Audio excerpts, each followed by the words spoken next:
on va travailler sur les suites et les séries. Normalement, vous avez déjà vu les suites et les séries, ne serait-ce que la dernière fois, on avait fini sur les suites, sur un petit peu un début sur les suites, et les séries, vous devez normalement en avoir déjà croisé dans votre vie. C'est des outils mathématiques qui, comme ça, paraissent un peu anodins, les suites et les séries, mais pourtant qui sont extrêmement présents partout. Ne serait-ce que si vous en avez tous dans votre poche, hein, des suites au moins, et les séries d'autant plus, à mon avis, parce que vous avez tous un téléphone, et un téléphone, c'est du binaire c'est des suites des 0 et des 1, des suites des 0 et des 1, c'est des suites. Il n'y a pas que ça, donc tout ce qui est cryptographie va très souvent tourner autour de ça. Raison de plus, votre téléphone, pour pouvoir communiquer avec le monde, il a une antenne, pour pouvoir communiquer à distance, et les antennes, pour ça émet et ça reçoit des signaux, et ces signaux, pour les comprendre, très souvent, on va utiliser les séries. On va utiliser ce qu'on appelle les séries de Fourier, qui nous permettront de décomposer du coup des signaux périodiques en somme de signaux sinusoïdaux.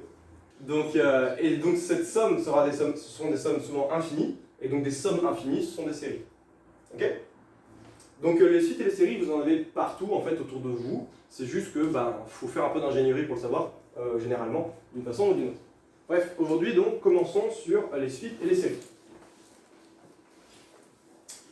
Alors voilà, là c'est tout ce qu'on va voir sur les suites. Donc on va partir de la définition, donc on va définir ce que c'est qu'une suite. Après on va utiliser ce qu'on a vu la dernière fois, à savoir les notions de bande supérieure et bande inférieure, pour prouver deux théorèmes. Il y en a un que vous avez déjà entrevu une preuve, c'est le théorème de la limite monotone, c'est ce qu'on avait fait à la fin du cours dernier. Voilà. Le théorème d'encadrement, ou le théorème du sandwich, ou le théorème des gendarmes, ou le théorème qui a tellement de noms que je ne pourrais pas tous les citer, qui est tout simplement que si vous avez une suite qui est toujours encadrée par deux autres suites, et que ces deux autres suites convergent vers la même limite, alors la suite du milieu converge vers la même limite, voilà, tout simplement. C'est juste pour ça que d'où le sandwich, d'où le squeeze, d'où tout ce que vous voulez comme nom, tout passe pour ce théorème. Voilà. On va d'abord commencer par quelque chose d'un peu plus simple, qui sont les suites que vous connaissez peut-être, qui sont les suites arithmétiques et géométriques.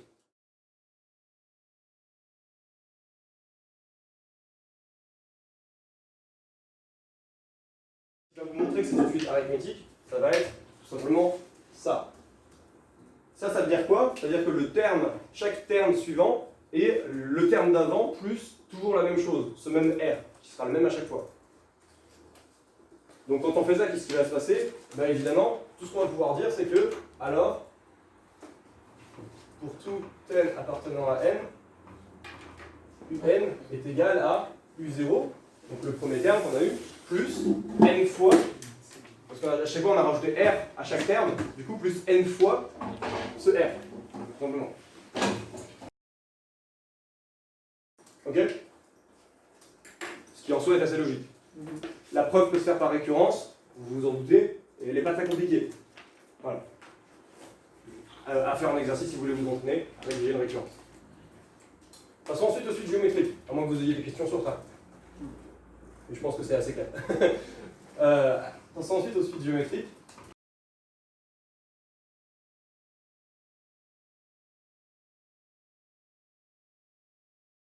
Donc ce qui va définir votre suite géométrique, c'est ceci.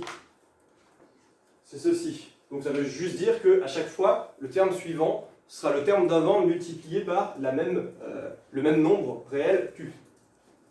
D'accord? Donc vous imaginez, qu'est-ce qu'on va pouvoir dire? Alors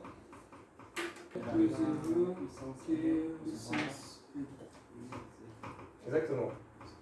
Ça sera égal au premier terme, donc Q0, fois Q à la puissance n. Parce que vous allez multiplier Q par lui-même n fois. Ok. Jusque-là, rien de bien compliqué. Maintenant, on va peut-être revoir un petit peu notre fameux théorème de la limite monotone. Vous vous en souvenez, j'espère. Alors, qu'est-ce qu'il disait notre théorème de la limite monotone? Si UN est une suite croissante à partir d'un certain rang, alors si elle est majorée, elle converge vers sa borne supérieure, et si elle ne l'est pas, elle diverge vers plus l'infini. D'accord? Pareil, il y a la version suite décroissante. Si UN est une suite décroissante à partir d'un certain rang, si elle est minorée, alors elle converge vers sa borne inférieure, et si elle ne l'est pas, elle va diverger vers moins l'infini. D'accord? Donc je vais la réécrire.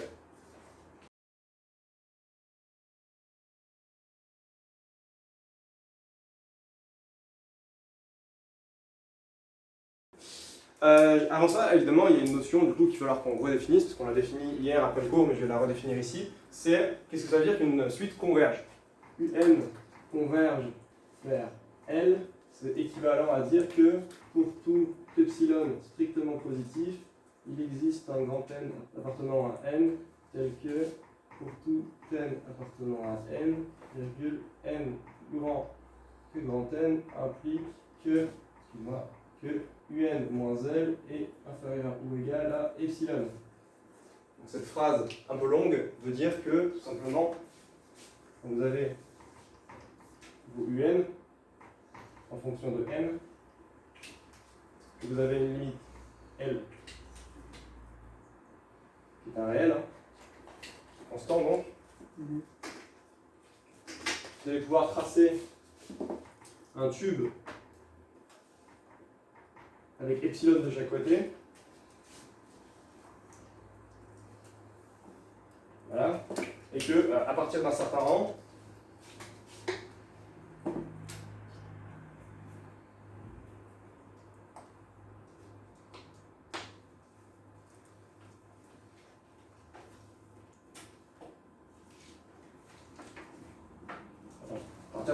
ça va toujours rester dans ce tube. Sachant que là, je l'ai dessiné comme ça, mais vu que c'est censé être vrai pour tout epsilon strictement positif, on peut le réduire du coup à l'infini. Donc on peut l'avoir aussi petit que l'on veut. Ça veut dire ça que UN converge vers L. D'accord? Ça va? Donc petit rappel du coup sur la définition de la convergence. Donc on avait dit que notre théorème de la limite monotone, on l'avait prouvé donc dans l'annexe qu'on a fait juste à la fin du cours dernier, on avait prouvé cette partie-là. Est-ce que vous vous souvenez de comment on l'avait fait? Par absurde. C'est ça, on avait fait par l'absurde. Donc on avait dit que on avait pris UN une suite croissante à partir d'un certain rang, donc on avait supposé A, et après on avait regardé que si on supposait non B, alors on a obtenu une contradiction. En fait ce qui se passait, c'est que s'il était majoré et qu'elle ne convergeait pas vers sa borne supérieure, alors on pouvait trouver un autre majorant qui était plus petit que sa borne supérieure. Et du coup c'est contradictoire parce que la borne supérieure est censée être le plus petit des majorants. Donc la propriété était vraie. Donc si UN est croissante à partir d'un certain rang, alors si elle est majorée, elle converge vers sa borne supérieure. Et ensuite, je vous avais dit qu'on pouvait faire la même chose avec ça. C'est peut-être ce qu'on va faire là. Donc supposons que UN, N appartenant à N, est une suite du coup croissante à partir d'un certain rang. Ok. Ça veut dire quoi ça déjà, mathématiquement? Comment est-ce qu'on peut l'écrire? Si elle est croissante à partir d'un certain rang, ça veut dire que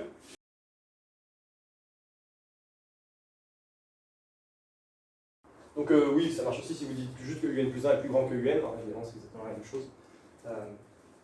Je vous rappelle que j'écris ça parce que ça ressemble un peu à la forme de la dérivée et que j'aime bien faire les rapprochements entre suite et fonction parce que en fait les suites et les fonctions, les études sont souvent très similaires, c'est presque la même chose. Par exemple, ce théorème, là je vous l'ai montré pour les suites, mais il existe aussi et il est quasiment exactement le même pour les fonctions, évidemment. Si une fonction est croissante et que vous regardez quand x tend vers plus l'infini, évidemment, si elle est majorée, alors elle va converger vers sa borne supérieure, et si elle ne l'est pas, elle va diverger vers plus l'infini. C'est la même chose. Voilà. Sauf qu'avec les fonctions, on a la particularité qu'on ne va pas regarder que les convergences vers la plus l'infini. Il y a aussi moins l'infini, il y a aussi chaque point. Et on va pouvoir regarder du coup des limites avec notre variable qui ne va pas tendre juste vers plus l'infini, mais elle va pouvoir tendre vers n'importe quelle valeur, entre moins l'infini et plus l'infini, mais en passant par tous les réels entre temps. D'accord ? Donc les fonctions, c'est généralement la même chose que les suites, un peu plus difficile parce qu'il y a un peu plus de cas. Mais c'est toujours bien du coup d'essayer de faire le rapprochement entre les deux. Donc continuons notre preuve. Donc ça c'était le fait juste qu'elle soit croissante à partir d'un certain rang. Okay, on a supposé ça, et nous on veut montrer que si elle n'est pas majorée, alors elle diverge vers plus l'infini. Donc on veut le montrer par l'absurde, donc on va supposer non ça, vu que on a supposé A, donc il nous faut et non cette propriété.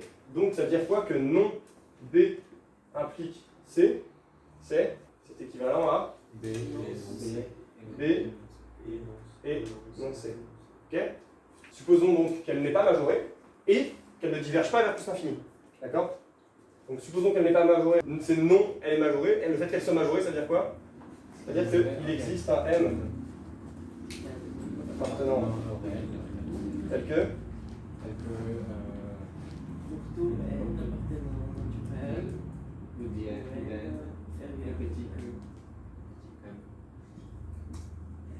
C'est ça. Et donc non ça, ce sera égal à, ce sera équivalent à, pour tout M appartenant à R,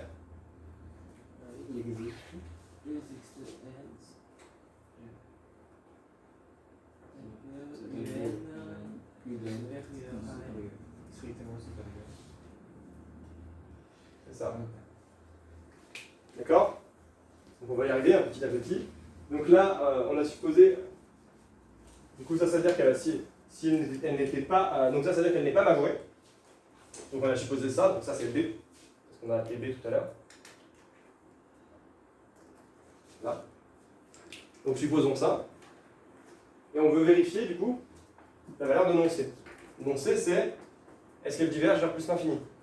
C'est-à-dire que vous pouvez prendre un A aussi grand que vous voulez, vous trouverez toujours un rang à partir duquel, pour tous les éléments de la suite qui sont plus grands que ce rang, UN est plus grand que A.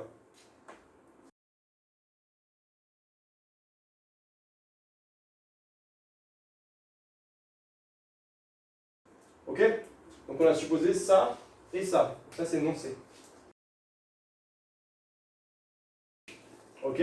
À partir de ça, vous retrouvez une contradiction. Vous pouvez voir très vite la contradiction là. Donc là, ça ne sera pas vrai pour tout n appartenant à R, parce qu'il suffit de prendre l'exemple de n est égal à A, et alors vous avez un contre-exemple qui est écrit là. Donc, B énoncé c'est faux, donc notre implication est faux, enfin tout est faux, tout ce qu'on a fait juste avant est faux, et donc la non P en tout, donc non ça implique ça est faux. Donc ça implique ça est vrai. Donc en y allant pas à pas et en mettant tout sur la table, à chaque fois toutes nos écritures mathématiques là, on s'en sort. Donc c'est d'où l'intérêt des cours d'avant, de savoir manipuler du coup les assertions et de savoir manipuler un petit peu les quantificateurs. Ensuite le théorème suivant, je vais juste le citer, je ne vais pas le prouver, parce que pour le prouver, on peut le faire facilement, il suffit de pareil écrire les définitions, prendre des epsilon et d'encadrer. Donc voilà, enfin, vous écrivez juste les définitions de la convergence et ça marche très bien. Donc voilà. Le théorème suivant, ça va être le théorème de du coup de sandwich, des gendarmes, de ce que vous voulez, grosso modo, voilà, d'encadrement surtout, c'est ce que je préfère en tout cas. Donc vous allez dire que soit AN, BN et CN, trois suites, donc évidemment, telles que, donc la première condition ça va être que AN, BN et CN convergent donc, et que la limite des AN quand n tend vers plus l'infini est égale à la limite de BN quand n tend vers plus l'infini, qui est égale à, on va l'appeler L, avec une énorme originalité. Donc L pour limite, évidemment. Donc L qui appartient à R. Autrement dit, on dit que les deux suites convergent vers la même limite. Et que il existe un rang à partir duquel, pour tout n appartenant à n est plus grand que ce rang, implique que AN est inférieur ou égal à BN, qui est inférieur ou égal à CN. Alors, pardon, c'est CN, oui. Là. La suite BN converge et sa limite au niveau L. Autrement dit, la limite de BN est aussi égale à L. Ce qui est assez logique en soi. Hein, vous avez, donc c'est bien. Si vous êtes encadré entre deux trucs et qui convergent tous les deux vers la même limite, si quelque chose est entre les deux, bah évidemment il va se faire écraser entre les deux, et donc il va converger vers la même limite aussi. Donc pareil, ce théorème a une version pour les fonctions, que vous pourrez éventuellement plus tard. La différence, c'est que ça ne vaut pas que pour n, ça vaut pour x tend vers a, où a peut être entre moins l'infini et plus l'infini compris. Pourquoi est-ce que je vous dis ce théorème-là? Parce que souvent, il y a une erreur que vous allez sûrement faire dans vos raisonnements, c'est quand vous voulez prouver qu'une suite converge ou qu'une série converge, vous allez juste passer à la limite. Vous allez dire, quand n tend vers l'infini, c'est bon. Sauf que pour faire ça, il faut d'abord que vous ayez prouvé que cette limite, elle existe. Parce que vous ne pouvez pas passer à la limite sans que la limite existe. Ça paraît logique, mais pourtant, croyez-moi, vous aurez énormément envie de le faire quand vous serez sur vos démonstrations. Mais c'est faux en général, bien sûr. Et donc pour ça, on a ce théorème qui là vous dit que la limite existe. Donc si vous arrivez à encadrer votre suite entre deux autres suites qui convergent, alors donc, vous pouvez utiliser ce théorème pour dire que la limite existe et que elle vaut ça. D'accord? Donc faites attention avec les limites. En fait, dès que vous touchez à l'infini, en général, faites attention. Hein. Vous pouvez très très vite faire des bêtises dans votre raisonnement. Parce qu'il y a des choses qui sont extrêmement bizarres avec l'infini, c'est pas du tout intuitif. Du coup, on verra notamment ça avec les suites et séries de fonctions, donc le dernier cours que vous ferez avec moi, dans deux cours. Quand vous ferez les suites et séries de fonctions, vous verrez que c'est extrêmement tentant de faire n'importe quoi. Voilà. Mais si on n'est pas précis, enfin c'est pour ça que c'est d'ailleurs que cette théorie existe, et des suites et séries de fonctions, c'est pour être précis, parce que si on ne l'est pas, et ben tout de suite on peut se mettre à inverser des intégrales et des séries alors qu'on ne peut pas. On peut se mettre alors que ça n'a pas les mêmes valeurs, par exemple. On peut se mettre à inverser des intégrales alors que ça n'a pas les mêmes valeurs, inverser des séries alors que ça n'a pas les mêmes valeurs. Dès qu'on touche à l'infini, il faut faire attention. D'accord? Dès qu'il y a un nombre fini de termes, c'est bon, hein, c'est l'addition, on peut mettre dans tous les sens qu'on veut, tout va bien. Mais dès qu'il y en a un nombre infini, faites attention. Et donc ça, c'est un théorème qui nous permet de contourner le problème. De vous dire que ça, c'est bon, j'ai mon théorème d'encadrement qui me dit que ça existe et ça marche. Ok? Et de ce théorème et de ce théorème, donc de ces deux théorèmes, vous allez pouvoir avoir un théorème de comparaison des suites. Ce théorème de comparaison, il vous dit quoi? Il vous dit que si vous avez AN, une suite dont vous voulez connaître, enfin que vous ne savez pas si elle converge ou pas, et que vous voulez prouver qu'elle converge par exemple, et que vous avez Bn, pour le coup, dont vous savez qu'elle converge, donc tel que limite de Bn est égale à L, donc avec que vous avez Bn qui converge, si, pareil, il existe n appartenant à n tel que, pour toute n appartenant à n plus grand que n implique que an est plus grand de Bn, on arrive particulièrement dans le cas où vous avez envie de dire, bon, c'est bon, on passe à la limite, et ça marche. Sauf que non, c'est pas si simple. Parce que comme je vous l'ai dit, là vous ne savez pas si la limite de AN existe. Par contre, ce que vous allez pouvoir faire, c'est, vous allez pouvoir dire que si vous avez ça, alors vous avez que AN est plus petit que BN, qui est plus petit que le sup de BN, la borne supérieure de BN. Alors pourquoi la borne supérieure de BN? Parce que c'est quelque chose qui est fixé. Et pourquoi est-ce qu'elle existe, la borne supérieure de BN? C'est un peu ce qu'on a ici, là, vous regardez. Donc là, en fait, si au bout d'un moment ça converge vers une limite réelle, vous allez forcément, dans les termes d'avant, trouver quelque part une limite, enfin vous allez certainement trouver un majorant, donc une borne supérieure en l'occurrence. Donc là, par exemple, la borne supérieure, ce serait ici, là. Ce serait ici, ce serait le sup des UN. Le seul endroit dans les suites où vous pouvez avoir de l'infini, c'est, soit vous avez défini que U0 est égal à tout infini, ce qui est bizarre, soit vous avez, soit tout simplement, le seul endroit où vous allez trouver de l'infini dans les suites ou dans les suites, tout simplement, c'est vers le bout, à droite, donc quand n tend vers l'infini. Vous ne pouvez pas trouver d'infini avant, parce que vos termes sont tous fixés. Vos termes, ils valent tous quelque chose. Pour 1, il vaut ça, pour n égale 2, ça vaut ça, et c'est tout. D'accord? Et c'est pour ça qu'on peut coupler, généralement, ce qui se passe avant. Quand on dit, il existe un rang à partir duquel. C'est-à-dire qu'on s'en fout de tout ce qui est avant. Parce que tout ce qui est avant, on sait que de toute façon, ce sera sympa, ce sera borné, ce sera toujours valide, tout marche très bien. Et donc c'est un peu ce qui se passe ici. Si on sait que notre limite Bn converge, alors on sait que notre suite admet une borne supérieure. C'est aussi un autre théorème qu'on pourrait prouver. On va utiliser là. Donc là, ce qui est intéressant, c'est pas que ça, c'est aussi, donc là on l'a majoré par notre sup, qu'on peut appeler par exemple grand B. Alors qu'est-ce qui est bien avec grand B? C'est que grand B, exactement, il ne dépend pas de n. Donc vu qu'il ne dépend pas de n, c'est un majorant, parce que c'est vrai pour tout n appartenant à n. Donc c'est un majorant de lui. Donc là, si vous avez ça, ce que vous pouvez dire, c'est que si AN est croissante, alors vous pouvez dire ça. Bon, évidemment, si elle ne l'est pas, c'est plus difficile. Pourquoi? Parce qu'elle pourrait très bien aller vers le moins l'infini, là. Vous avez bien compris. Donc si elle va vers le moins l'infini, elle ne converge toujours pas. Par contre, si je mettais ceci, donc là, si je mettais ceci, avec les valeurs absolues, ceci, notre AN, elle va être bornée, mais est-ce qu'elle peut converger encore? Et non, elle peut encore ne pas converger. Parce que les limites, ça peut pas, quand elles existent, elles peuvent être plus l'infini, moins l'infini, ou toutes les valeurs que vous voulez. Mais comme je vous l'ai dit, elles peuvent aussi, tout simplement, ne pas exister. Un exemple pour ça, c'est la suite des -1 puissance n.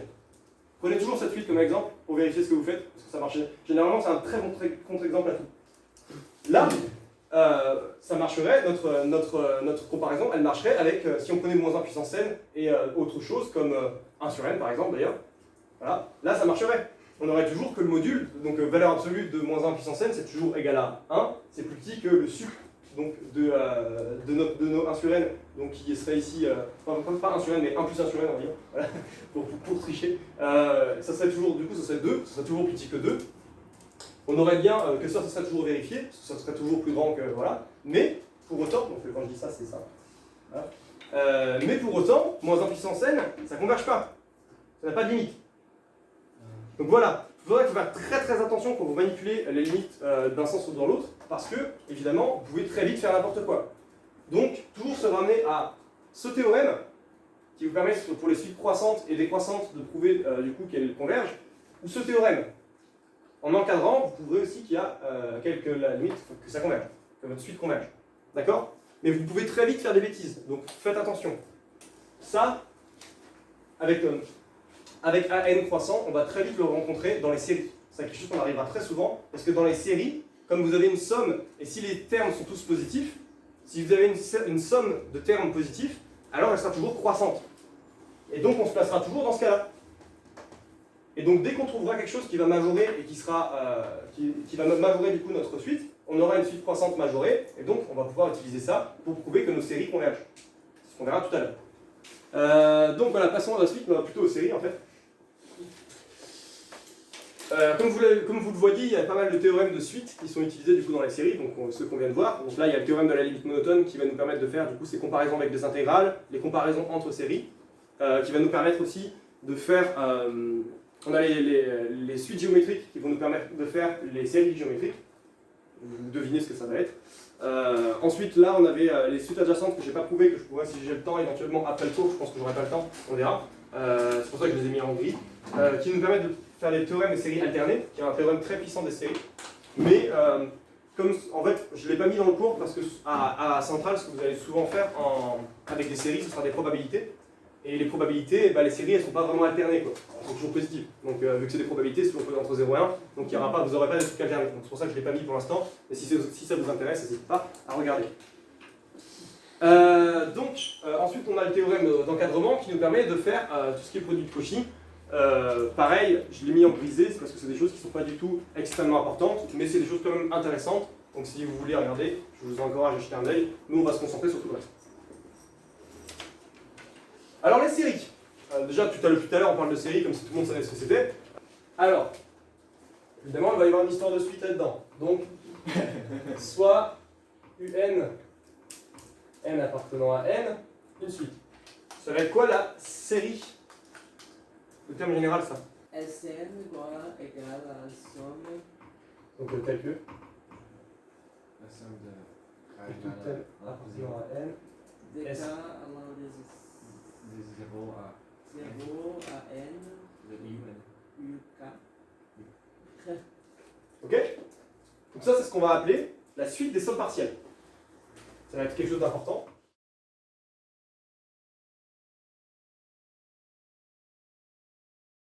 Est-ce que c'est une série? Toujours pas. Parce que, comme on le dit très bien, c'est une suite. C'est la suite des sommes partielles. Est-ce que ça serait quoi la série?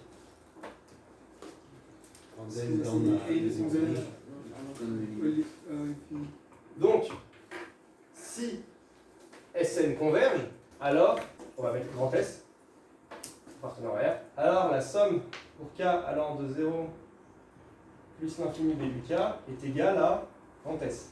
Qu'est-ce que c'est ça? C'est ce qu'on va appeler du coup la somme de la série. C'est ça. Donc ça va être somme de la série.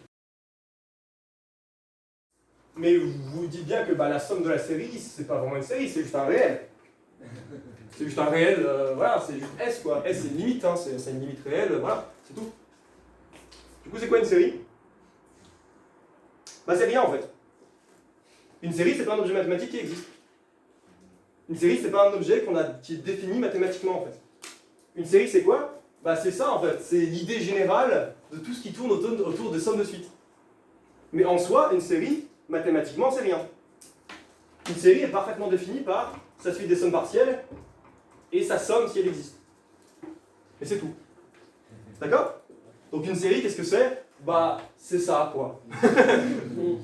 Voilà, d'accord? Il n'y a pas une définition proprement mathématique ou soit une série. Pas comme les suites. Les suites, c'est des fonctions. Les suites, c'est des fonctions qui vont de n, donc l'ensemble des entiers naturels, dans R ou dans ce que vous voulez. Donc une série, on va le définir par ces deux termes qui sont la suite des sommes partielles, qui est extrêmement importante, et sa somme, qui est, si elle existe, extrêmement importante aussi. D'accord? Donc vous vous doutez qu'une bonne partie des exercices autour des séries va être de savoir si ça existe, et ce que ça vaut. Donc on aura plein de séries différentes, et là justement, on a des séries qui sont des séries classiques, qu'on va voir du coup en exemple là. Donc le premier exemple de série classique qu'on va voir, ce sera les séries géométriques, comme terme général qui aura une suite géométrique. Soit, du coup je vais l'appeler GM parce que c'est géométrique et que c'est marrant, hop, une suite géométrique de raison, du coup, Q, pour tout n appartenant à n, virgule, Gn est égal à G0 fois Q puissance n. Bon. Donc, soit notre suite géométrique comme ça, on va s'intéresser de savoir si, est-ce que ça existe, et qu'est-ce que ça vaut. Alors, pour les suites géométriques, on va s'intéresser à la suite des sommes partielles d'abord. Parce que, évidemment, on va se ramener à une suite, et à partir de cette suite des sommes partielles, on va pouvoir étudier si elles convergent. Pour tout n appartenant à n, on définit Sn est égal à la somme pour k allant de 0 à n des G4. Dès que vous avez une suite géométrique, c'est le premier truc à faire, c'est de factoriser par ça. Parce que là, tout est mignon et c'est G0, et c'est super, mais très souvent ce ne sera pas le cas. Et votre suite géométrique, rien ne dit qu'elle va commencer à 0. Et si ce n'est pas le cas, qu'est-ce qu'il suffit de faire? De factoriser par le premier terme, toujours. Donc par exemple, imaginez que je commençais par, ici pas par G0, mais par G1, et que j'avais la somme de K pour K allant de 1 à N. Là vous vous dites c'est chiant. Mais pas tant que ça, parce qu'en fait ce qu'il suffit de faire, c'est de vous factoriser par le premier terme. Donc le premier terme c'est G1 puissance Q, donc ça, là vous factorisez par G1 1Q, voilà. Et donc là il vous reste K-1, parce que vous allez factoriser partout par Q. Et là, il vous suffit du coup de réindexer la somme fois la somme pour k allant de 0 à n-1 des q puissance k. Et donc là, vous vous ramenez à un truc qui commence à 0. Ok? Pourquoi est-ce que c'est intéressant? Parce que quand ça tend vers plus l'infini, ça on s'en fout. Parce que ça va tendre vers plus l'infini. Dans tous les cas, que ce soit n ou n-1, ça sera plus l'infini. Hein, donc l'infini moins 1, ça vaut toujours l'infini. Il n'y a pas de problème avec ça. Donc dans l'idée, quand vous avez une série géométrique, vous allez toujours factoriser par le premier terme, pour vous ramener au cas classique. Et du coup, on va s'intéresser au cas classique. Donc, ça veut dire quoi? Que on a la somme pour k allant de 0 à n des q puissance k. Parce que de toute façon, on va toujours se ramener à ça, en factorisant, comme ce que je viens de faire là. Donc, ça vaut quoi? On va l'écrire, donc 1 plus q carré plus q cube plus jusqu'à plus qn. Ouais, c'est pas super comme ça. Écrit comme ça, c'est pas super. On voit pas trop où est-ce qu'on va. Par contre, on peut utiliser ça. Et on peut remarquer qu'on peut faire exactement la même chose que tout à l'heure. Si on multiplie ça par Q, on fait Q fois ça. Ça nous fait Q fois tout ça. Donc c'est égal à Q plus Q carré plus Q cube plus jusqu'à plus Q4 jusqu'à plus Q de n plus 1. Vous voyez pourquoi ça peut être intéressant ou pas?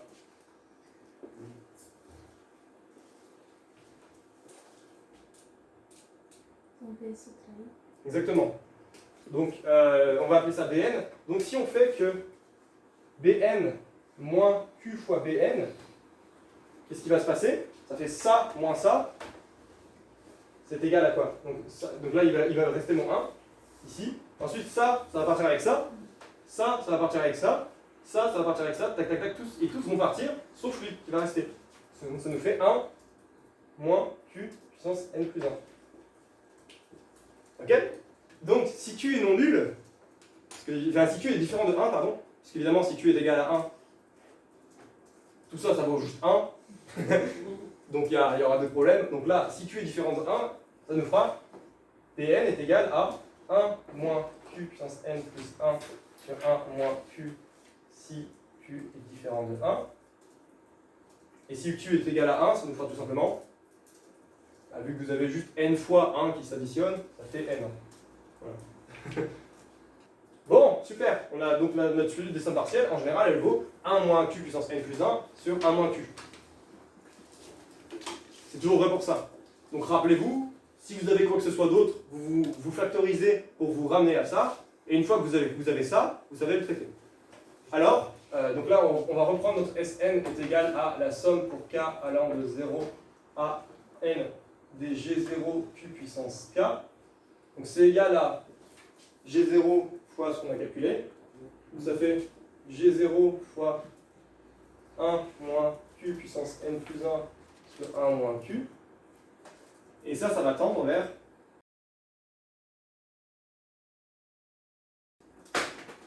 G0 sur 1 moins q. Si aïe, Modulus de K Inférieur. inférieur. Strictement Inférieur. parce que s'il est égal à 1, ça fait. Oui. Et du coup, Euh, donc ça c'est pas. Donc ça fait oui. sinon, bizarre. Là c'est si q est inférieur à 1 et ça diverge vers. Ça diverge vers quoi? Ça dépend du signe de G0, évidemment. Donc vers l'opposé du signe de G0 fois l'infini. Voilà. Ok?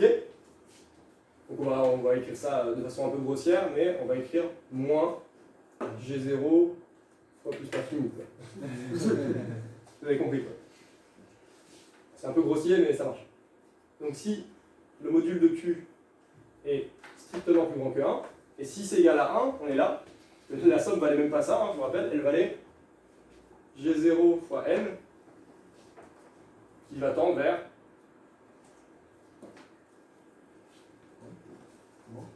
si Q est égal à 1. Ça vaut pas, ça vaut n, tout simplement. Et donc, ça va tendre vers, quand n tend vers plus infini, vers G0, enfin le signe de G0 fois l'infini. Donc vers, je vais écrire G0 infini, quand n tend vers plus infini.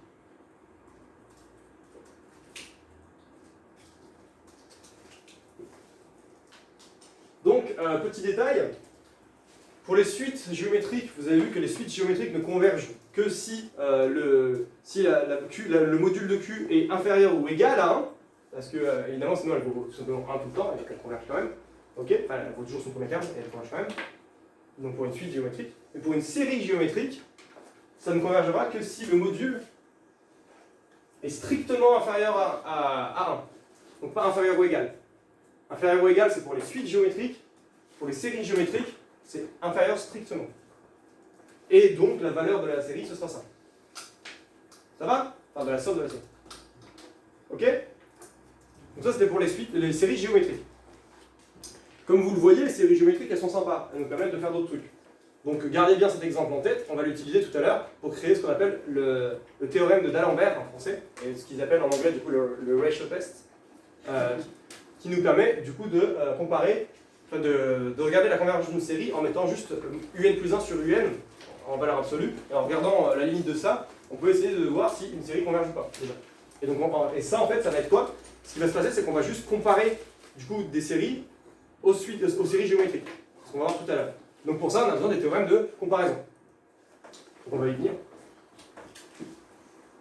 Passons donc à la comparaison des séries. Déjà, ces trois petits symboles là qui est au tableau, est-ce que vous les connaissez? Non. Les équivalents, la négligeabilité et la domination. C'est comme ça c'est ça qu'ils représentent. Donc la première petite vague, là vous l'avez déjà vu dans les relations binaires, c'est quand on avait vu les classes d'équivalence, bah là on a une autre relation d'équivalence qui va être définie là sur les suites. Donc on avait vu la relation binaire, vous vous souvenez? Là ça en est, ces trois trucs ce sont des relations binaires. Et ces relations binaires ce sera, la première je vais la définir ici, soit AN, BN, alors AN est équivalent quand n tend vers plus l'infini à Bn, ça veut dire que c'est équivalent à dire que la limite de AN sur Bn est égale à 1. Donc vous remarquerez que c'est une relation d'équivalence, puisqu'elle est symétrique. Si on met Bn là et An là, ça ne change rien. Leur limite vaut toujours 1 parce que c'est un quotient. Elle est transitive, parce que si vous avez que la limite de An, enfin, si vous avez que An est équivalent à Bn et que Bn est équivalent à Cn, vous allez avoir des quotients de limite de 1, mais ça va toujours faire 1. Ok. Et elle est réflexive. C'est ça, elle est symétrique, réflexive et transitive. Donc réflexive, bah AN, la limite de AN sur AN, elle n'est pas très difficile à calculer, quoi. Ok.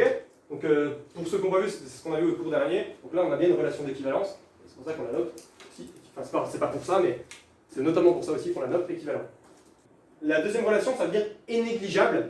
Quand vous écrivez donc que AM est égal à un petit taux de Bn, ça veut dire que AM est négligeable devant Bn.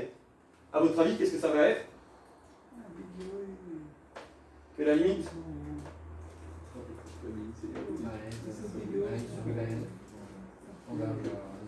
Exactement. C'est ça. Ça veut dire que la limite de AN sur BN converge, c'est aussi pas vers 1 mais vers 0. Donc là, vous remarquez qu'elle n'est plus symétrique, cette relation. Donc ce n'est plus une relation d'équivalence. Parce que, évidemment, si vous inversez BN et AN, cette fois-ci, vous n'obtiendrez pas encore 1. Enfin, encore 0. Le troisième est un peu plus compliqué, et beaucoup moins utilisé, mais parfois utile. C'est ce qu'on appelle la domination. Alors c'est ce qu'on note du coup, AN est égal à un grand taux de Bn. Et ça c'est équivalent à un truc un peu plus compliqué, c'est que il existe un M appartenant à R, tel qu'il existe un N appartenant à N, tel que pour tout N appartenant à N, virgule, N supérieur ou égal à N implique que module de AN est inférieur ou égal à M fois le module de Bn. Voilà. Alors là, vous vous dites, en vrai, c'est beaucoup plus compliqué comme ça, mais rappelez-vous que derrière cette expression de limite se cache exactement la même chose. Donc n'oubliez pas qu'évidemment, quand on revient au détail, c'est juste que là, on a un truc un peu plus particulier. Donc, je disais, il y a 4 théorèmes qui est chacun lié à un de ces symboles, du coup, pour les comparaisons entre séries. C'est ce qu'on va utiliser dans le TD tout à l'heure, du coup, c'est pour ça que je reviens dessus, pour que ce soit clair. Le premier théorème, il nous dit que si pour tout n appartenant à n, on a que AN est plus petit que BN, donc que tous les termes de la série sont plus petits que l'autre, alors, évidemment, quand on somme de k allant de 0 à n, les termes sont aussi plus petits. Voilà. Donc les termes sont aussi plus petits. Et en particulier, évidemment, la somme pour k allant de 0 à n des bk, elle est plus petite que le sup, parce que c'est la définition d'un sup. Un sup, c'est le plus petit des majorants, donc c'est en particulier un majorant. Voilà. Donc il majore ça, ok. Et on sait aussi que ça, si Bn converge, si la série des Bn converge, c'est que, sachant que les termes sont positifs, on a une suite qui est croissante et majorée, donc elle converge vers sa borne supérieure. Donc on a que cette borne supérieure, c'est aussi égal en fait à la série, donc la somme de la série. Ok? C'est ce qu'on a par le théorème de l'élimination. Donc on obtient un majorant qui ne dépend pas de n. Voilà. Avec ce majorant, du coup, on majore sigma des AN, enfin des AK, pardon. Et donc, par la limite monotone, pareil, vu qu'on a une suite qui est croissante, vu que c'est une somme de termes positifs, elle fait qu'augmenter, voilà, qui est croissante et majorée par B, donc, et donc on a que la somme des AN va converger vers sa limite supérieure, qui sera du coup inférieure à celle de AB. Donc la somme pour AK allant de 0 à plus l'infini de A, des AK sera plus petite que la somme pour K allant de 0 à plus l'infini des B. Ok? Alors, si la propriété qui au départ, là, elle est vérifiée qu'à partir d'un certain rang, ça marche quand même, mais pas totalement. Si c'est vérifié qu'à partir d'un certain rang, c'est-à-dire que c'est à partir d'un certain rang où AN sera plus petit que BN, ce qui va marcher, c'est que le théorème marche encore, c'est-à-dire que ça va converger, mais cette fois-ci, A ne sera pas forcément plus petit que B. Pourquoi? Parce que les premiers termes, ils peuvent être énormément grands. Un exemple pour ça, c'est imaginez que vous prenez les AK, c'est A0, il vaut 1, et sinon tous les restes, ils valent 0. Vous prenez que les BK, ils valent tous 0. Eh bien, vous avez bien qu'au bout d'un moment, AK est plus petit que BK, parce qu'ils valent tous 0, donc ils sont inférieurs ou égaux l'un à l'autre. Et pourtant, la somme des B, c'est 0, et la somme des A, c'est 1, parce qu'il n'y a que le premier terme qui était 1. Donc on voit bien, ça fait un contre-exemple de ça. Donc il faut faire attention, si c'est à partir d'un certain rang, ça reste vrai, mais sans ça. D'accord? parce que voilà, contre-exemple. Ensuite, ce qu'on a fait, c'est la négligeabilité. Quand on a dit que AN était négligeable devant BN, ça veut dire que la limite de AN sur BN est égale à 0. Ok? Donc la limite de la suite AN sur BN est égale à 0. Et ça implique quoi? Bah, si on écrit la définition de ça, ça implique que AN sur BN moins 0, du coup, en valeur absolue, est plus petit que epsilon, pour tout epsilon strictement positif. Il suffit qu'on réarrange ça et qu'on utilise le fait que ce soit des termes positifs pour avoir ça. Et comme on a ça, eh ben on a ça. Voilà. Ok? Et donc on a, en utilisant le théorème 1, que la sigma des AN converge. Mais on n'a pas forcément que la somme est plus petite que B. Pourquoi? Parce que il existe L à partir de quel? Ok? Donc c'est vrai qu'à partir d'un certain rang. D'accord? Et donc en particulier, enfin on arrive dans le cas qu'on décrivait tout à l'heure. Donc on n'a pas forcément ça. Ok? Donc c'est pour ça que pour les sommes, ce sera un peu plus différent. Souvent, ce qu'on fait, c'est d'abord on prouve que ça converge, et après on regarde éventuellement ce que ça vaut. C'est très rare qu'on puisse faire les deux en même temps. Comme le montre ces théorèmes, qui à chaque fois vous dit que vous pouvez rien dire, tout simplement. D'accord? Ensuite, pour la domination, ça voulait dire quoi? Ça voulait dire ça, qu'il existait une constante telle que, à partir d'un certain rang, AN, la valeur absolue de AN soit plus petite que cette constante fois la valeur absolue de BN. C'est-à-dire que AN est dominé par BN. En gros, ça veut dire qu'elle va rester pas loin en dessous de BN en tout cas, avec une constante là. Et donc ça implique quoi? Ça implique que, évidemment, si on enlève les valeurs absolues, vu que c'est des termes positifs, que AN est plus petit que M fois BN, et donc, paf, théorème 1, ça marche aussi. D'accord? Et pareil, toujours, on n'a pas forcément que A est plus petit que B. D'accord? Quatrième et dernier théorème, l'équivalence. Si vous avez que AN est équivalent à BN, alors, pour tout epsilon positif machin truc, ça veut juste dire que la limite de AN sur BN est égale à 1. Donc ça, c'est juste la définition de ça. Donc c'est ce que vous voyez écrit ici. Et quand on le sépare, comme on a dit tout à l'heure, ça veut dire que AN sur BN est compris entre 1 moins epsilon et 1 plus epsilon. C'est ce qu'on a fait tout à l'heure. Vous vous souvenez? Et ça veut dire quoi? Ça veut dire que si on sépare les deux morceaux, que d'une part, BN est plus petit que 1 sur 1 moins epsilon fois AN, et d'autre part, que AN est plus petit que 1 plus epsilon fois BN. Donc si vous séparez un peu vos égalités et que vous réarrangez un peu les termes, vous obtenez ça. Et ça veut dire quoi ça? Vous vous placez dans le cas d'avant en fait. Sauf que le M vaut ici 1 sur 1 moins epsilon, et le M vaut ici 1 sur 1 plus epsilon. D'accord? Et donc c'est dominé, à partir d'un certain rang. Et donc par le théorème 3, le sigma des AN va converger si et seulement si sigma des BN converge. Donc c'est dans un sens comme dans l'autre. Évidemment, vu que c'est une équivalence, c'est symétrique. D'accord? Tout se construit de celui-là, qui est le premier, en utilisant du coup 2 fois le théorème de la limite monotone, donc on a prouvé avant là. Ensuite, on fait les deux suivants, donc la domination et la négligeabilité, donc la négligeabilité et la domination plutôt, on les fait à partir de ce théorème 1. Et ensuite, le dernier, l'équivalence, c'est-à-dire qu'ils se dominent mutuellement, et donc ça veut dire que on utilise le théorème 3 et c'est bon. Ensuite, je voulais finir du coup, voir ce théorème qui est important, surtout quand vous allez faire des séries entières plus tard.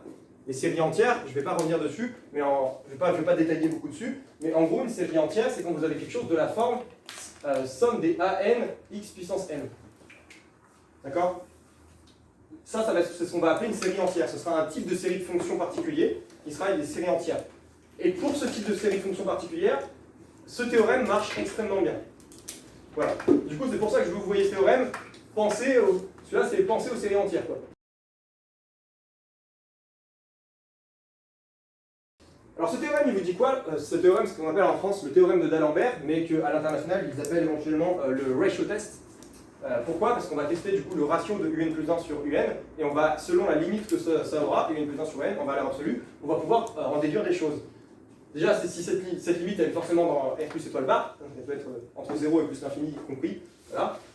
Si cette limite est strictement inférieure à 1, alors notre série va converger. Si c'est égal à 1, alors on ne peut rien dire, elle peut très bien converger comme ne pas converger. Ce sera le cas notamment des séries de Riemann, qu'on verra dans pas très longtemps. Donc, série de Riemann, ce sera 1 sur n puissance alpha, avec alpha une constante. Okay, donc c'est ce qu'on va voir tout à l'heure. Si vous faites le ratio de ça, vous voyez bien que un plus 1 sur un, ça va faire un truc qui va tendre vers 1, toujours. Et pourtant, les séries de Riemann, on verra qu'il y en a qui convergent, il y en a qui divergent, justement selon alpha ici. C'est ce qu'on va faire dans très très peu de temps. Et si enfin la limite est plus grande que 1, alors la série diverge. D'accord? Donc ce théorème est assez puissant et il est très souvent utilisé, encore une fois, dans le cadre des séries entières. Pourquoi? Parce que ça va vous permettre de comparer juste AN plus 1 et AN et d'oublier ce terme-là, du coup, qui va disparaître parce que. Qui va disparaître en tant que série géométrique. Enfin, disparaître, pas vraiment, mais qui va être plus simple, on va dire. Ce théorème vient de la comparaison avec une série géométrique. Donc c'est exactement ce qu'on veut faire quand on fait ça. On écrit ceci. Je vais écrire.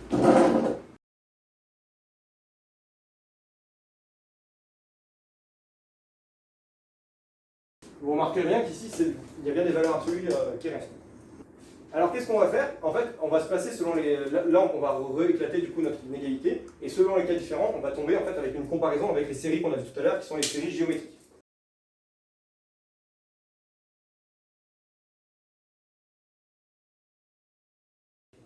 C'est ça, donc c'est déjà là que je vais faire les cas. Donc en fait, j'ai mon 1 qui sera là, et donc j'ai plusieurs cas. Soit mon L, il va être égal à 1, et dans ce cas, je ne vais pas pouvoir justement... prendre un epsilon plus petit ou plus grand que 1. Par contre, si j'ai mon L qui est de ce côté-là, ce qui va se passer, c'est que je vais pouvoir prendre un L plus epsilon, tel que epsilon, enfin vu que je prends epsilon aussi petit que je veux, je vais pouvoir prendre un L plus epsilon qui est encore entre moi et 1. Et pareil, si je suis de l'autre côté, je vais pouvoir prendre un L moins epsilon qui est encore entre moi et 1. Donc là, c'est si j'ai mon L, donc là j'ai plutôt L2, hop, L1. Donc par récurrence, bon je ne vais pas faire la récurrence, je vous laisse la faire éventuellement si vous voulez. On a que L moins epsilon à la puissance n est plus petit que un, qui est plus petit que L plus epsilon à la puissance n. Donc voilà, à partir de ça, regardez, si L est plus petit que 1, alors on peut prendre un L1 plus epsilon tel que L1 plus epsilon soit plus petit que 1. Et donc, on peut trouver un L plus epsilon ici, tel qu'on est comparé avec un terme général d'une série géométrique. Parce qu'on aura que L plus epsilon sera plus petit que 1, strictement plus petit que 1, à la puissance n. Donc, par comparaison, on compare avec une série géométrique, et donc on a que UN, que la somme des valeurs absolues de UN converge. Ok? Et c'est vrai que c'est un théorème qu'on n'a pas vu, mais lorsqu'une série converge absolument, elle converge. Toujours. Donc si j'ai que sigma d un converge, donc sigma d un, n appartenant à n, converge. Ok? Pourquoi? Bah, dites-vous entre guillemets que vu que c'est des valeurs absolues et que vous les sommez, bah, ce sera toujours entre guillemets plus grand que ça. Qui peut éventuellement s'annuler des termes avec les autres. C'est notamment le cas des séries alternées, chose que j'ai mis dans mon diapo mais que j'ai pas traité parce que ça prendra trop de temps, déjà qu'on n'a pas assez de temps, et donc que j'ai pas traité, mais quand il y a des termes négatifs, ça peut éventuellement converger, alors que ça non. Par contre là c'est pas vrai, dès que ça converge, ça aussi. D'accord? Bon, du coup là c'est ce qu'on a prouvé, donc si L est strictement plus petit que 1, on peut trouver un L plus epsilon tel que L plus epsilon soit strictement plus petit que 1, et donc ça converge, donc par comparaison ça converge, et comme la sigma des UN converge, des valeurs absolues des UN convergent, sigma des UN converge aussi. D'accord? Inversement, si la limite, et du coup, si on a L qui est plus grand que 1, strictement plus grand que 1, on peut trouver un L moins epsilon qui soit toujours strictement plus grand que 1, et donc ça diverge, et donc ça diverge. Donc ça c'est pour le théorème de D'Alembert, en tout cas pour l'idée. Donc vous voyez, l'idée générale, c'est de le comparer avec du coup des séries géométriques, en utilisant l'inégalité. Voilà. Et c'est souvent ce qu'on va vous demander quand vous aurez des séries un peu cheloues, genre, parce que là, tout à l'heure, on a des séries sympas, mais si vous avez genre, si on vous demande de prouver que ça converge, oui ou non, c'est un peu plus chiant, évidemment. Oui, ça converge, mais voilà. Donc vous voyez, par exemple, j'ai pris un exemple de série alternée, mais j'aurais très bien pu écrire ça, et là, ça converge pas. Donc voilà. Mais pour le prouver, du coup, c'est ce qu'on va utiliser, c'est ces opérateurs-là de comparaison. Et c'est ce qu'on fait notamment ici quand on fait un ratio test en série entière, notamment. Continuons. Justement, ça fait. Du coup, si on mettait juste ça, parce que déjà ça ne convergeait pas non plus. Ça converge pas non plus. Si on mettait juste ça, ça s'appelle une série de Riemann. Pourquoi? Parce que c'est ce que je disais tout à l'heure, c'est 1 sur n puissance alpha, avec ici alpha est égal à 1,5. D'accord? Et donc là, on va s'intéresser à ces séries-là. Et pour étudier ces séries-là, pour l'instant, on n'a pas encore les outils pour. parce que on ne peut pas vraiment le comparer avec les séries géométriques, comme ce qu'on a fait pour là. On ne peut pas vraiment faire grand chose pour l'instant. Donc il nous reste ça à voir, c'est le dernier truc qu'on fera. Et avant ça, il nous reste les séries d'exponentielles qui sont de la forme z puissance n sur n factoriel. Vous les connaissez sûrement, peut-être, ceux qui ont fait un peu d'analyse en tout cas. Pourquoi? Parce que quand leur somme jusqu'à plus l'infini vaut... Ça vaut Z, E. Ouais, exponentielle de z. Voilà. Et ces séries-là, pourquoi est-ce qu'elles convergent? Et comment est-ce qu'on peut prouver qu'elles convergent? Eh bien avec ça, par exemple. Si vous appliquez donc les séries de l'exponentielle, je ne vais pas rentrer dans le détail des séries d'exponentielles, mais ces séries-là convergent toujours, même quand c'est complexe d'ailleurs, elles valent toujours exponentielles. Et ça, vous pouvez le prouver en utilisant ce théorème. Pourquoi? Parce que vous allez avoir un magnifique factoriel qui va se mettre en haut et en bas, et qui va rester, et qui va faire que vous serez bien sûr en dessous de 1, strictement en dessous de 1, et donc vous aurez que votre série converge. Absolument, et donc converge. Ok, bon, je ne vais pas rentrer dans le détail du coup des séries d'exponentielles, mais c'est un petit exercice si vous voulez vous entraîner pour appliquer ce théorème. Vous pouvez le faire sur cet exemple-là. Par contre, je vais rentrer un peu plus dans le détail des séries de Riemann, donc ces séries-là. Pourquoi? Parce que c'est l'occasion du coup de vous montrer une des techniques qui est très utilisée quand rien ne marche avec les séries. C'est-à-dire que quand tout le reste a échoué, il y a une technique qui s'appelle la comparaison avec une intégrale. Vous savez que les séries et les intégrales, c'est assez proche, peut-être, si vous avez déjà fait de l'analyse réelle. Et donc là, on va utiliser cette comparaison justement qu'on peut faire entre les deux pour comparer du coup ceci à une intégrale et donc prouver que ça converge ou non selon la valeur de alpha. C'est pas vraiment un théorème, c'est plutôt une technique. Et cette technique-là, on va l'appliquer dans le cas particulier de 1 sur x puissance alpha. Voilà. Donc en gros, quand vous faites une comparaison avec une intégrale, vous allez comparer avec l'intégrale de f de n. Voilà. Donc là, f de n, c'est 1 sur x puissance alpha. Alors comment est-ce qu'on va faire ça? On va dire que, là ce qu'on a fait, c'est qu'on a juste dit, on l'a posé, on prend un cas quelconque dans n. On prend un t entre k et k plus 1. Alors ça c'est vrai. On a juste posé ça, là. C'est juste qu'on va travailler avec ça après. Pour l'instant, on pose ça comme ça. D'accord? Ensuite, on prend f une fonction décroissante. Alors, f de k plus 1 sera plus petit que f de t, qui sera plus petit que f de k. Parce que c'est une fonction qui est décroissante. Du coup, si tu as a qui est plus grand que b, ça va inverser dans l'autre sens. C'est pour ça que les inégalités sont toutes dans l'autre sens. Là. Voilà. Donc en fait, lui devient plus petit que tout le monde, lui devient plus grand que tout le monde, et lui reste au milieu. Parce que c'est décroissant. Si c'était croissant, ça serait resté dans le même ordre. Ok? Ensuite, à l'étape d'après, là, ce qu'on fait, c'est juste qu'on intègre entre k et k plus 1 en fonction de t. Comme il n'y a pas de t ici, quand tu fais l'intégrale entre k et k plus 1, tu intègres sur un segment, sur une longueur 1, une constante. Du coup, c'est juste égal à cette constante. Ok? Voilà, donc c'est ce qui se passe ici et ici. Par contre, au centre, il reste l'intégrale, vu que la variable est bien dedans. Ok? Ensuite, ce qu'on fait, c'est qu'on somme pour k allant de 1 jusqu'à n, avec n n'importe quelle entier naturel qui n'est pas égal à 0. Donc là, on somme de 1 à n. Donc on fait la somme de ces trucs-là. Vu qu'ils sont tous inférieurs ou égales, leur somme est inférieure ou égale à celle-là. Enfin, comment dire, vu que chaque élément est plus petit, la somme de tous ces éléments est plus petit que ici. Et pareil, vu que la somme de chacun de ces éléments ici petit est plus petit que là, du coup, quand on somme, on garde l'inégalité. En fait, c'est exactement pareil que l'étape ici.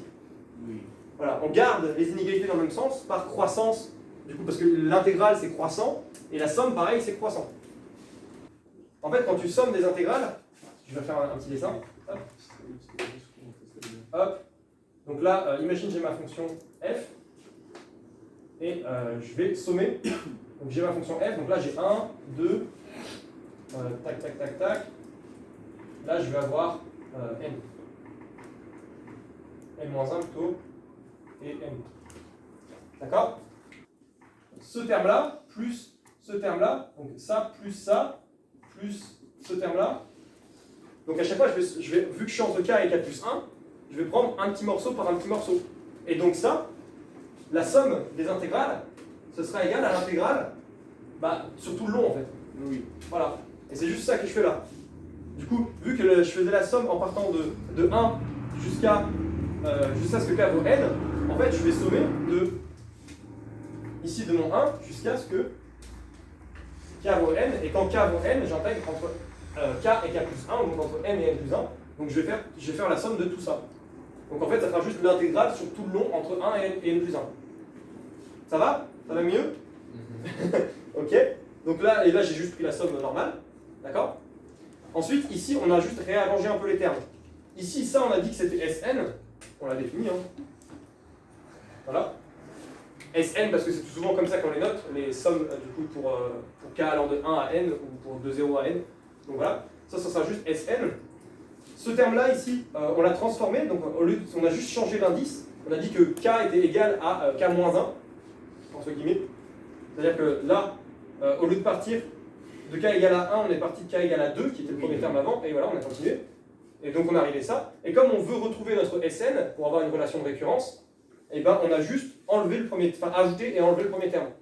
C'est-à-dire qu'on l'a ajouté là-dedans pour pouvoir écrire Sn, pour Sn plus 1, pardon. Donc ça c'est là-dedans. Donc c'est Sn plus 1, sauf qu'il manquait le premier terme, du coup on l'a rajouté, mais du coup il faut l'enlever pour que ce soit égal. On avait plus ou moins la même chose. Voilà. Donc ici on va utiliser cette relation, c'est une relation de récurrence. Donc nous on va l'utiliser, mais pas que à ce terme-là. Ce qu'on veut, c'est ça qu'on veut encadrer. Sauf que là on a encadré notre intégrale. On n'a pas encadré notre Sn. Du coup comment est-ce qu'on peut faire? Donc là par contre ce qu'on peut utiliser, c'est le fait que ça c'est vrai pour tout n appartenant à n étoiles. Pareil, en fait, on va réindexer. De la même façon qu'on a réindexé là pour aller à là, on va réindexer là pour que ça nous arrange. Donc on va obtenir une deuxième équation à partir de celle-là. Donc la première, c'était que pour tout n appartenant à n étoiles, on a ceci. Donc là, c'est l'équation que je vais appeler 1. Et on va obtenir une deuxième, qui serait laquelle nous arrangerait. Donc n est dans n étoiles, donc ça serait, c'est juste S0 qu'on va avoir du mal à comparer, mais à part ça, dès qu'on, parce que S0, si vous regardez où est-ce que ça commence à S0 est plus grand que l'intégrale qui est plus grand que S1 moins F1. Du coup, S0 pour l'instant, on ne peut pas le majorer, mais à part ça, on n'aura pas de problème. Donc là, ce qu'on peut faire, c'est, donc, pour tout n appartenant à, ouais c'est ça, ici je vais écrire Sn, du coup pour l'intégrale de 1 à n, du coup, là, ça sera pour tout vrai pour tout n appartenant à n privé de 0, 1. Voilà. Et donc ça sera Sn sera plus petit que F1, qui sera plus petit que l'intégrale de 1 à n. Donc on pourrait encadrer les Sn. C'est ça que je voulais. Donc ça va être notre deuxième équation. Donc là, on va prendre ce morceau-là d'ici et ce morceau-là d'ici pour dire que donc, pour tout n appartenant à n privé de 0, 1, virgule, on a que l'intégrale de 1 à n plus 1 de f de t dt est plus petite que Sn, qui est plus petite que, donc si je passe ça de l'autre côté, qui est plus petite que l'intégrale de 1 à n de f de t dt plus f de 1. J'ai utilisé ce morceau-là pour ça, et j'ai utilisé ce morceau-là pour ça. Pour l'ensemble de départ, j'ai utilisé ce qui était le plus restrictif. Du coup, là, c'est sans 0 et là, c'est sans 0 ni 1. Donc, c'est le sans 0 ni 1 qui gagne. Et donc, au final, je me retrouve avec cette équation-là. Alors, c'est un passage un peu difficile. C'est peut-être le plus difficile de la démonstration. Du coup, prenez bien le temps d'essayer d'y penser. Bon, maintenant, il arrive le moment où on ne peut plus vraiment dire grand-chose. Il va falloir qu'on utilise notre f, là.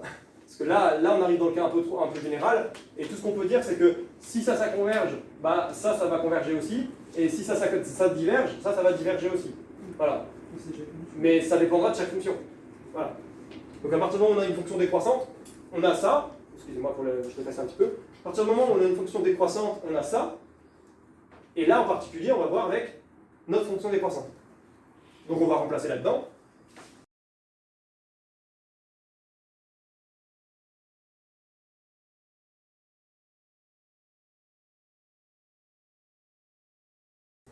Donc là, on en est là, et là, on va pouvoir faire quelque chose, éventuellement. Qu'est-ce que ça vaut, du coup, l'intégrale de 1 à n de 1 sur x dx? Il dépend de l'alpha. Ça dépend de l'alpha. Yes. Souvent, faire une généralisation. Pas vraiment. Il y a un cas qui fait un peu chier quand même. Alpha égale 1. Eh bah oui, par exemple. Ça aide. Attention, attention au logarithme caché. Donc voilà, là on va devoir différencier selon alpha. Donc là il faut les connaître, les primitifs, faut faire attention. Donc évidemment, si alpha égale à 1, il y a un logarithme qui apparaît, hein, donc on ne pourra pas faire une généralisation pour tout. Hein. Donc, et comme par hasard, le alpha égale à 1, c'est le truc qui va aussi poser, enfin c'est la limite du truc qui va poser problème pour les intégrales de Riemann. Donc on va déjà faire le cas le plus simple, si alpha est différent de 1. Alors on va écrire ça. Alors l'intégrale de 1 à, je vais appeler a pour l'instant, on remplacera par ce qu'il faut après, de x puissance alpha, enfin de dx sur x puissance alpha, c'est égal à quoi? Donc si c'est égal à ln, si ln des choses. Si alpha égale 1, selon X vient à la puissance x devient Ça puissance. considère cadre. alors ça c'est le cas du logarithme, on s'en débarrasse en premier, hein, comme ça voilà. Avec alpha égale 1. Ok, et dans le reste des cas, c'est quoi? X à puissance 1 moins alpha Et sur ou 1 moins alpha. Oui. Vas-y, dis-moi ce que tu veux, ça va être plus simple, je pense. Ah oui.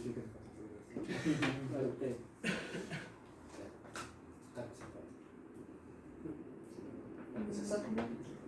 Oui, c'est ça. Si, c'est bon. Bah, là, ça c'est x puissance moins alpha, donc ça fait x puissance moins alpha plus 1, ce qui est pareil de dire que x puissance 1 moins alpha. Voilà. Ok? Donc c'est x puissance moins alpha sur 1 moins alpha. Ok?